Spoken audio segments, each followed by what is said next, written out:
Probability is a difficult concept to grasp. Few people tend to understand it on a theoretical level, with the exception being people with college degrees in applied math, statistics, computer science, engineering, physics, and some finance programs. Among these, even fewer tend to understand the real-world implications of the mathematical theories. In Fooled by Randomness, the best-selling author and professional trader Nassim Taleb takes a stab at this and attempts to explain how a world dominated by randomness have us fooled in many situations. One field in which people tend to be extra vulnerable of being misled happens to be the financial markets. Let's dive in and see how. Takeaway number 1. Survivorship Bias. Consider this scenario. Sven Svensson is a 22-year-old and he has already amassed a fortune of $3 million. Are you impressed by Sven? One might be, until you realize how he got his fortune. He got it through playing Russian roulette with the Swedish mafia on 3 occasions. Each wager was for $1 million. Sure, he might be the lucky owner of $3 million today, but in 42% of other possible realities, he died before his 23rd birthday. Now, of course, this is not a problem. Sven may do whatever he likes with his life. Problems start to arise when Sven explains for other young people how they easily can gain $3 million in their early 20s. Just play some Russian roulette. It's not as dangerous as it seems. The trick is to blink 3 times as hard as you can and then make a clap before pulling the trigger. Trust me, it's bulletproof. This is a clear case of survivorship bias. Younglings all over the world may admire Sven for his Russian roulette skills and try his strategy in the game themselves, thinking that it's bulletproof. Consider another situation. Martin the monkey is throwing darts on the stock listings of the OMXS30 index, which is an index of the 30 largest companies listed on the Swedish stock exchange.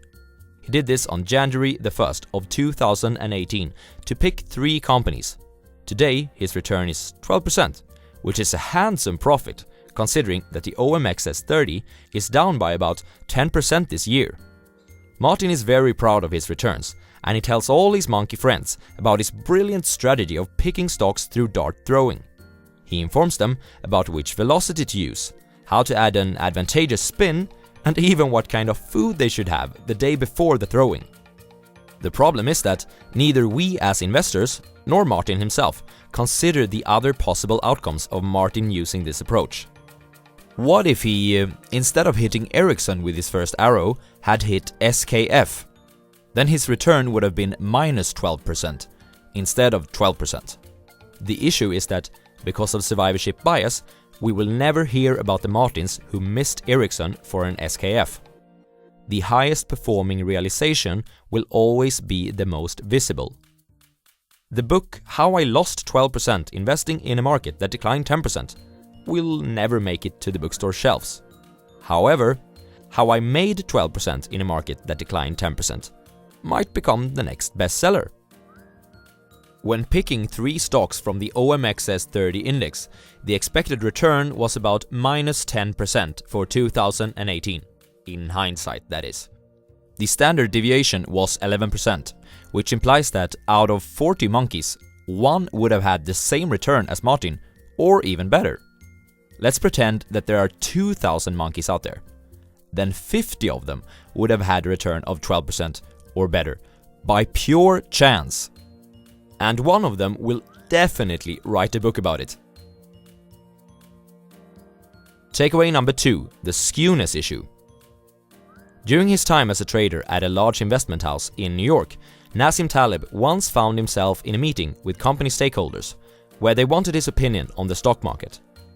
He told them that he thought the market is likely to go up during the coming week. He said that it's probably a 70% chance that the market will rise. Someone interrupted. "But Mr. Taleb, I just saw you taking a huge short position in S&P 500 futures. What made you change your mind?" Taleb explained that nothing made him change his mind, that he had a lot of faith in his bet of shorting the market. A faint laugh went through the room. The guy who asked about the shorting of S&P 500 futures seemed utterly confused. "Mr. Taleb, I don't understand. Are you bullish or are you bearish?" Taleb explained that he didn't understand the question. Sure, he was bullish, if bullish means which direction he thought the market would go. But it was still preferable to short the market, because in the case of the market going down, Taleb expected a much larger move in that direction. People in general confuse probability and expectation, which is probability times payoff. Consider this stock. It has a 90% chance of going down 10%, and it has a 10% chance of going up 200%. Would you buy it? Well, you should want to buy it. On average, such a stock will yield 11% on your capital. A lot of people are not comfortable taking bets of this kind. In the real world, I mean, where the underlying probabilities aren't as clearly defined as in my theoretical example. Why? Because it hurts a lot being wrong in 90% of the cases. Even the occasional huge wins don't make up for it. In his trading approach, Nassim Taleb loves to take advantage of this skewness issue. One of his main strategies is to bleed some, frequently, but to make sure that he never experiences a cutthroat loss, and that every winning bet is a home run.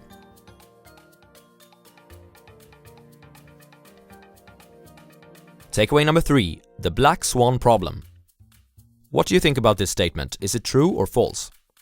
The stock market, as in the Dow Jones Industrial Average, has never been down more than 23% during one single day, during its approximately 44,000 days of existence. Therefore, it can't go down more than 23% in a day. Of course, this statement is false. Imagine someone making a similar argumentation on the 18th of October in 1987. The stock market can't go down more than 13% during a single day because it has never done so during its 33,000 days of existence. This person would be proven wrong the next day, when the Dow Jones Industrial Average crashed by 22.6%. This is referred to as the Black Swan problem. No amount of observation of white swans can allow the inference that all swans are white, but the observation of a single black swan is sufficient to refute that conclusion. Always be careful when relying on statements such as "the market has never done this before" in your investing approach. Takeaway number 4, Pascal's wager.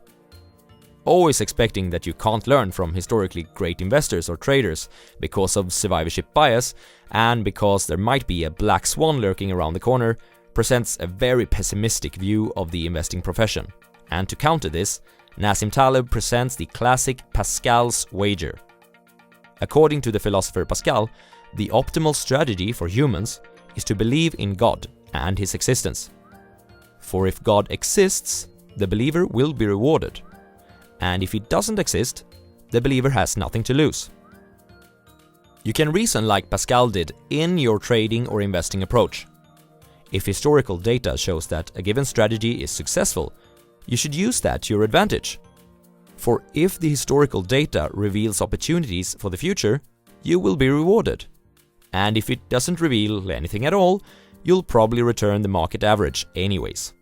But don't use historical data to decide your risk exposure.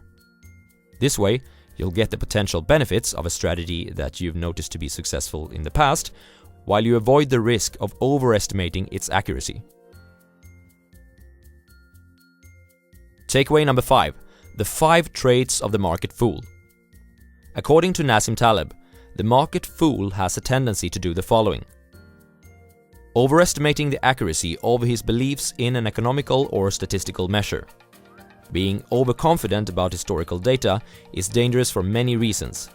Black swans, the reliability of the data, the fact that the market might have changed, and data fitting are some of them. Getting married to his positions. There's a saying that traders divorce spouses before positions. Don't be that guy. Changes his story. He becomes a long-term investor all of a sudden when he's losing money on his positions. After all, he doesn't want to sell now when it's even better value. he never considers that his way of determining value might be what's wrong. He has no plan for how to take losses. Because he doesn't think that he can lose money when taking a trade, he doesn't have a game plan for how to react in the event of this happening. Always predefine your risk. He is in denial.